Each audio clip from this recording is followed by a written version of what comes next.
Part में आपका स्वागत है। साथियों, आज हम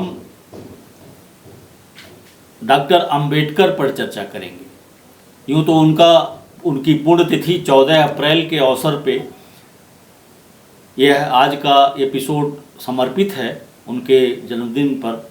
हालांकि यह लेट हुआ है 2 दिन, लेकिन कोई बात नहीं है। यह एक ऐसा व्यक्तित्व है जिन पर कभी भी चर्चा की जानी चाहिए। लेकिन इस पुण्यतिथि के अवसर पे हम डॉक्टर अंबेडकर का एक मूल्यांकन प्रस्तुत करेंगे और कुछ प्रश्न के साथ बातें करेंगे कि हमारे इस देश की जो बौद्धिक मनीषा है उसने क्या अंबेडकर को वह सम्मान दिया जिसके लिए वो हकदार हैं। हमारा आज का यह एपिसोड इसी पर आधारित है। डॉक्टर अंबेडकर को सबसे बड़ी प्रतिष्ठा एक संविधान निर्माता और विधिवेत्ता की मिली, और यही स्लोगन आज भी चल रहा है कि डॉक्टर अंबेडकर, संविधान निर्माता डॉक्टर अंबेडकर। लेकिन यह एक आश्चर्य का विषय है कि इसके अलावा डॉक्टर अंबेडकर की और कोई पहचान निर्मित नहीं हो पाई। आज हम उसके एक बिंदु, कुछ बिंदुओं पर चर्चा करेंगे, जिससे कि आपको यह रोशनी मिलेगी कि डॉक्टर अंबेडकर का मूल्यांकन अभी शेष है। एक बार फिर से डॉक्टर अंबेडकर को समझना पड़ेगा। और इसी प्रश्न को उठाते हुए हम यह प्रश्न आपसे पूछना चाहते हैं कि डॉक्टर अंबेडकर क्या थे, क्या मानते हैं आप एक निर्माता के रूप में। लेकिन जब आप उनके पन्नों को पलटिएगा तब आपको समझ में आएगा कि डॉक्टर अंबेडकर सिर्फ एक विधिवेत्ता नहीं थे, संविधान निर्माता नहीं थे, बल्कि एक सुप्रसिद्ध अर्थशास्त्री ज्ञाता भी थे। वह एक फ्रीडम फाइटर भी थे और एक राजनीतिक नेता भी थे, एक दार्शनिक थे, एक चिंतक थे और एक अच्छे शिक्षाविद थे। लेकिन यह हमारा समाज और यहाँ की बौद्धिक मनीषा, जिसमें हम सभी शामिल हैं, हम अपने को बच नहीं सकते यह कह करके कि हम बौद्धिक मनीषा के लोग नहीं हैं, कि अंबेडकर का समुचित मूल्यांकन नहीं किया है।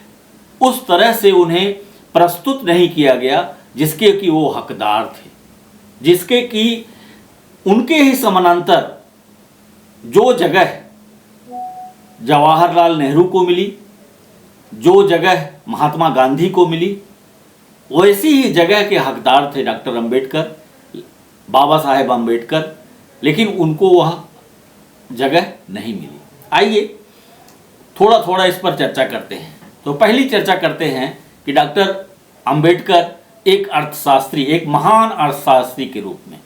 डॉक्टर अंबेडकर ने 3 पुस्तकें लिखी थी अर्थशास्त्र की। पहली पुस्तक थी administration and finance of East India Company, यानी ईस्ट इंडिया कंपनी का प्रशासन और वित्त। दूसरी पुस्तक लिखी थी the evolution of provincial finance in British India, a study of provincial decentralisation of imperial finance. मतलब ये कि जो वित्तीय विकेंद्रीकरण था, प्रोविंशियल मतलब क्योंकि वो प्रादेशिक, जैसे नॉर्थ प्रोविंस और इस तरह से प्रोविंसेस में बटा हुआ था पूरा भारत, तो उनकी अर्थव्यवस्था, उसका प्रशासन और उसका मूल्यांकन प्रस्तुत किया था। और तीसरी पुस्तक थी द प्रॉब्लम ऑफ रूपी, its origin and it's solution. यह एक बहुत महत्वपूर्ण किताब थी, प्रॉब्लम ऑफ रूपीज। आपको जान के आश्चर्य होगा कि जब रिजर्व बैंक ऑफ इंडिया की स्थापना का विचार आया और जब इस पर काम किया जाने लगा, तो जिस टीम ने काम किया था उन्हें क्या रूल्स एंड रेगुलेशन होंगे, क्या आइडियोलॉजी होगी आरबीआई की, किन चीज़ों को, किस पब्लिक मनी को कैसे वो प्रोटेक्ट करेगी और कैसे उस पर एक निगाह दृष्टि बनाए रखेगी, वॉच करती रहेगी, इसके बारे में कोई बहुत अच्छी समझ नहीं मिल रही थी। लेकिन जब उस टीम के लोगों को जब उस टीम के लोगों को डॉक्टर अंबेडकर की लिखी हुई ये तीनों पुस्तकें, जिसमें कि the problem of the rupees एक बहुत महत्वपूर्ण पुस्तक साबित हुई, और आपको जान के हैरत होगी कि डॉक्टर अंबेडकर के अधिकांश विचारों को ने ही रिजर्व बैंक ऑफ इंडिया की स्थापना में मार्गदर्शन का काम किया। हम उसके बहुत विस्तार में नहीं जाएंगे क्योंकि फिर वो एक बहुत बड़ा वीडियो हो जाएगा, लेकिन हम यहाँ आपको यह इंगित कर रहे हैं कि इसको जो है यही मार्गदर्शक सिद्धांत बने, और न सिर्फ यही बल्कि दोनों जो और पुस्तकें थी वह भी इसमें एक बहुत बड़ी भूमिका का निर्वाह किया। अब आप सोचें कि डॉक्टर अंबेडकर का आर्थिक चिंतन, अर्थशास्त्रीय चिंतन अपने युग में, और न सिर्फ अपने युग में बल्कि उससे आगे तक की एक सोच रखता है, और इस देश की आर्थिक नीतियों को व्यवस्थित करने, उसको संचालित करने और उसके लिए जो प्रिंसिपल्स और सिद्धांत गढ़ने चाहिए वो जो है डॉक्टर अंबेडकर की इन 3 पुस्तकों से लिए गए। यह दावा रिजर्व बैंक की स्थापना के लिए बनी कमेटी के सदस्यों का है। अब एक और महत्वपूर्ण बिंदु आपको उठाते हैं इसी के संदर्भ में। डॉक्टर अमर्त्य सेन आज पूरे दुनिया के जाने माने अर्थशास्त्री हैं। जाने माने अर्थशास्त्री इस सेंस में हैं कि उन्होंने पूरे दुनिया को एक रास्ता दिखाया अपने अर्थशास्त्री चिंतन से। स्वतंत्रता और शिक्षा और इस तरह की जो पूरी उनकी जो सोच थी, भूखमरी क्यों पैदा हुई, ये जो पूरी थीसिस है डॉक्टर अमर्त्य सेन की, यह आज पूरी दुनिया में शासक वर्गों के लिए एक मार्गदर्शक सिद्धांत की तरह से उसको एक उदारवादी जनतांत्रिक देशों के लिए वह एक मार्गदर्शक सिद्धांत के रूप में माना जाता है। लेकिन मैं आपको जो बात मुझे भी चौंकाई, जिस बात ने हमें चौंकने पर मजबूर किया और फिर लगा कि शायद हम लोग यह कहना, लोगों का, ऐसे लोगों का यह कहना कि हम वाकई एक कृतज्ञ समाज के लोग हैं जो अपने पुरखों को भी और अपनी महान हस्तियों को भी उचित सम्मान और जगह नहीं दे पाते। हमें यह उनका एक बयान मैंने सुना, लिखा हुआ देखा डॉक्टर अमर्त्य सेन का। उन्होंने कहा कि Ambedkar is my father in economics. Ambedkar अर्थशास्त्र में मेरे पिता हैं। और यह मेरे लिए एक बहुत चौंकाने वाला स्टेटमेंट था जो अमर्त्य सेन का था। यानी अमर्त्य सेन अर्थशास्त्र में अपने डॉक्टर अंबेडकर की रचनाओं और उनके आर्थिक चिंतन को अपना पिता कह रहे हैं। यह बहुत बड़ी बात है। तो फिर सवाल उठता है कि सबके बीच में डॉक्टर अंबेडकर का अर्थशास्त्रीय चिंतन क्यों नहीं है? क्योंकि यह अपने युग से, जब डॉक्टर अंबेडकर लिख रहे थे तो अपने युग से आगे की चीज़ थी जिसको कि उन्होंने अपने इस अर्थशास्त्र में निरूपित किया। वो सिद्धांत अपने युग से आगे के थे जो कि आज इस आधुनिक समय में उदारवादी लोकतांत्रिक देशों के मार्गदर्शक सिद्धांत हैं वैश्विक स्तर पर। और बेशक यह कहने में झिझक नहीं कि डॉक्टर अमर्त्य सेन अपने शोध और अध्ययन में डॉक्टर अंबेडकर के सिद्धांतों और विचारों का भरपूर इस्तेमाल करते हैं, या यूँ कहा जाए कि जो ये प्रस्थापना जिसे डॉक्टर अमर्त्य सेन ने प्रस्तुत किया उसकी बुनियादी बातें डॉक्टर अंबेडकर अपने इस पुस्तक the problem of the rupees में डिस्कस कर चुके थे। अब इतने बड़े अर्थशास्त्री को हम एक अर्थशास्त्री के रूप में पहचान देने में क्यों असफल रहे? क्यों वह सिर्फ संविधान निर्माता के रूप में ही बने रहे? दूसरा सवाल, शिक्षा का सवाल। यह भी एक ऐसा क्षेत्र है। डॉक्टर अंबेडकर एक बहुत बड़े शिक्षाविद भी थे। अब कोई यह कह सकता है कि डॉक्टर अंबेडकर एक खास तबके के लिए, यानी जो अस्पृश्य समाज था, शूद्र समाज था, जो अनटचेबल सोसाइटी के लोग थे, उन समाजों के में उस समाज में पैदा हुए थे और उन्होंने अपने चिंतन में केंद्र बिंदु में उन्होंने रखा और निश्चित तौर पर इस बुनियाद पर उनके लिए एक बहुत बड़ा आयाम खुलता है। लेकिन वह सिर्फ चिंतक ही नहीं थे, बल्कि वह निरंतर इस पूरे समाज को और इस पूरे देश के व्यापक फलक पर कैसे जो है समाज का लोकतांत्रिकरण होगा, आर्थिक विकास होगा, वह सिर्फ शूद्र वर्ग के लिए सोचते हुए या उस अछूत वर्ग के लिए सोचते हुए समूचे समाज के नीतियों का उन्होंने निर्धारण किया।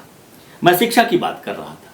शिक्षा में समावेशी शिक्षा, एजुकेशन फॉर सोशल जस्टिस जो संविधान में दिया गया, ये बातें डॉक्टर अंबेडकर अपने शिक्षा के चिंतन में लिख चुके थे, जो कि 2005 के एनसीएफ नेशनल कैरिकुलम फ्रेमवर्क में लिए गए।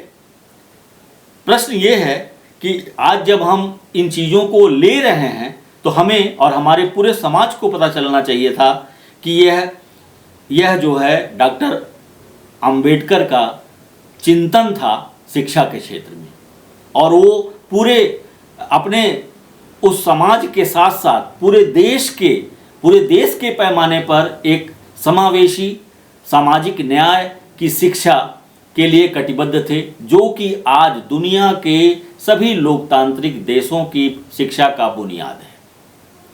प्रश्न ये उठता है कि क्या इतने भारी योगदान देने वाले विचारक को एक संविधान निर्माता के रूप में सिर्फ समेट दिया जाना कहाँ तक उचित होगा।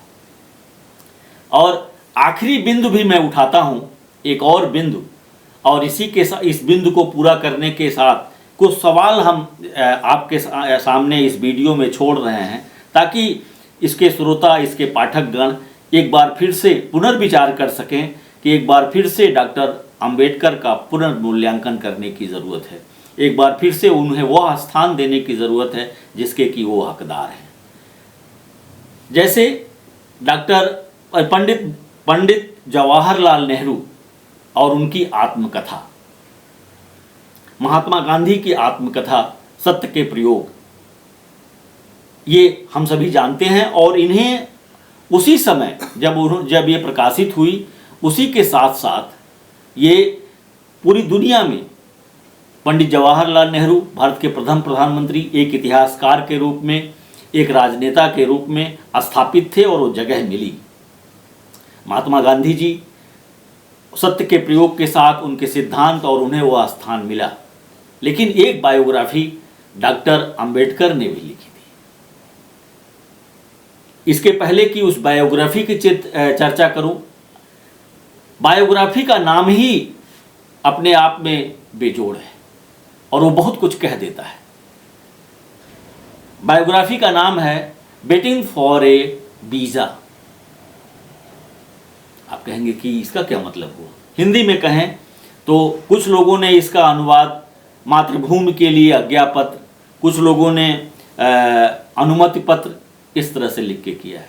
लेकिन इस शीर्षक का अर्थ बताऊं इससे पहले यह जान लेना जरूरी है कि यह पुस्तक 6 खंडों में बटी हुई है और संक्षेप में, मैं पुस्तक के डिस्क्रिप्शन पे नहीं जाऊंगा, संक्षेप में कहूं तो वह कुल मिलाकर के वीज़ा माने अनुमति, वेटिंग फॉर ए वीज़ा, अनुमति के लिए इंतज़ार, हिंदी में अगर करें तो अनुमति के लिए इंतज़ार। किस चीज़ के अनुमति के लिए?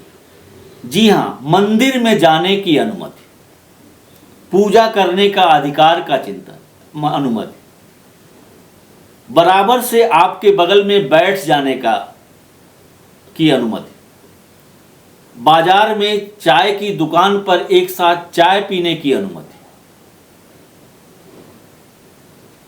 वह समाज, वह अछूत समाज जिसको इन सारी चीज़ों से वर्जित था, उस समाज की अनुमति डॉक्टर अंबेडकर अनुमति मांगते हैं, उसके इंतज़ार में हैं कि यह समाज एक दिन अपने दरवाजे खोलेगा, वो बराबरी देगा। एक घटना बड़ी मार्मिक है। एक 40 गांव स्टेशन था और डॉक्टर अंबेडकर वहाँ गए थे। डॉक्टर अंबेडकर वहाँ उतरे तो वहाँ से महारवाड़ा, आपको पता है कि महार जाति के लोग रहते हैं जहाँ, बहुत बड़ी संख्या में महारवाड़ा है। तो डॉक्टर अंबेडकर का कार्यक्रम था, वहाँ जाना था उन्हें। तो लोगों ने सोचा कि हमारा इतना बड़ा नेता, इतना बड़ा अगुवा आ रहा है तो इसे पैदल कैसे ले जा सकते हैं। तो उन्होंने एक टांगे वाले को किया, अपना धन जोड़ करके कि नहीं वो टांगे पर उनको लेके जाया जाएगा टमटम पे। टमटम वाले ने कहा कि हम टांगा तो आपको दे देंगे लेकिन मैं उसको चलाऊंगा नहीं, मैं उसको चलाऊंगा नहीं, टांगा आप ले जाइए और आप जो चाहें जैसे चाहें चला लें।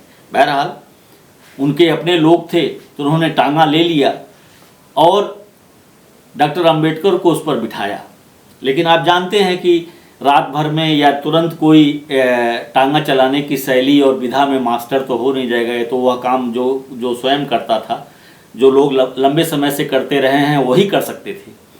और नतीजा ये हुआ कि ये लोग जानते नहीं थे और जिसका टांगा, जो टांगा चलाने वाले लोग थे, उन्होंने यह गवारा नहीं कि डॉक्टर अंबेडकर जैसे भी लोगों को का टांगा हाँक सकें, क्योंकि उस अछूत की सेवा करना उनके डायरी में नहीं था। इसलिए डॉक्टर अंबेडकर को लेके चले, जैसे तैसे टांगा चलता गया और चूँकि प्रैक्टिस थी नहीं, अभ्यास था नहीं, इसलिए टांगा पलट गया। डॉक्टर अंबेडकर को चोट लगी, हड्डियों में काफ़ी इलाज हुआ। उनको महारवाड़ा जाना था, महारों का वाड़ा था।